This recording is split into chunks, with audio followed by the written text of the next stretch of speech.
ambao jamii imekuwa ikiuamini kwa muda mrefu sana. Uongo unaosema ukizaliwa na kipaji basi maisha yatakuonea huruma. Lakini ukweli ni huu: kipaji kinaweza kukufungulia mlango, lakini hakiketi mezani na mtu ambaye hana nidhamu, tabia au mwelekeo sahihi. John C. Maxwell ameweka wazi kabisa, talent is God given, but it takes character to build it. Na hapa ndipo watu wengi tunaposhindwa, sio kwa kukosa kipaji, bali kwa kukosa kile kinachobeba kipaji hicho. Angalia maisha halisi. Kwenye darasa kulikuwa na mwanafunzi aliyekuwa anang'amua haraka sana. Walimu walimuita kichwa cha darasa, lakini leo baada ya miaka 10 anaweza akawa amepotea kabisa.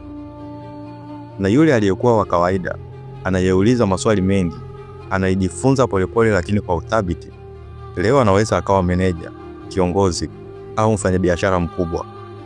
Kwa nini? Kwa sababu talanta haina thamani bila tabia. Maxwell anatufundisha kuwa kuna mambo kadhaa yatakayoamua kama kipaji chako kitaishi au kitapotea njiani.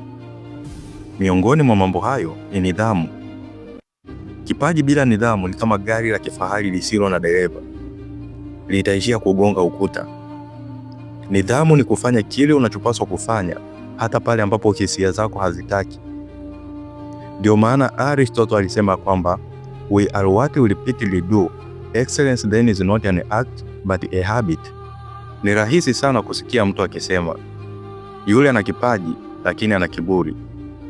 Na mara nyingi dunia huwaambia watu wa aina hiyo, asante kwa kipaji chako, lakini hatuwezi kufanya kazi pamoja nawe.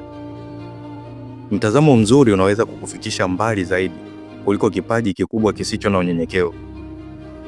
Zig Ziglar aliwahi kusema, your attitude, not your aptitude, will determine your altitude. Kuna pia suala la kujifunza kila wakati. Hapo ndipo kushuka kunapoanza. Maisha ya kawaida yanatuonyesha hili wazi kabisa. Msanii mwenye kipaji kikubwa lakini anakataa kubadilika na nyakati, anasahaulika. Mfanyabiashara aliyefanikiwa jana lakini hakujifunza mbinu mpya, anapitwa na vijana wadogo wenye njaa ya maarifa. Lakini ukuaji unakupa maisha marefu zaidi ya mafanikio. Lakini pengine somo gumu zaidi ni hili: uwajibikaji binafsi. Talanta mara nyingi hutufanya tujisikie maalum, na hapo ndipo tunaanza kujilaumu. Tunalaumu mazingira, tunalaumu watu na hata mifumo pia. Lakini watu wanaofanikiwa kweli huuliza swali moja muhimu sana: ni nini ninaweza kufanya zaidi? Sio ni nani ananizuia. Kama Napoleon Hill alivyoandika, taking responsibility is the first step toward success.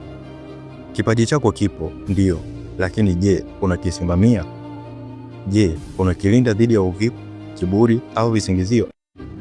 Je, unakiendeleza kila siku hata pale ambapo hakuna mtu anayekuona? John C. Maxwell anatufungua macho kwa ukweli mmoja mzito lakini unaokomboa. Mafanikio si zawadi ya vipaji, ni matokeo ya maamuzi ya kila siku. Na mwisho kabisa, huu ndio ujumbe mkubwa wa kitabu hiki: usijivunie kipaji chako, kijenge. Usiegemee kipaji chako, kisimamie. Na zaidi ya yote, usiishi kwa kusema ningeweza kuwa. Anza kwa kuishi kama mtu anayechukua hatua, anayejifunza na anayeheshimu mchakato. Kwa sababu duniani kuna watu wengi sana wenye vipaji, lakini kuna wachache sana wenye nidhamu, tabia, mtazamo na uvumilivu wa kuvibeba vipaji hivyo hadi kileleni.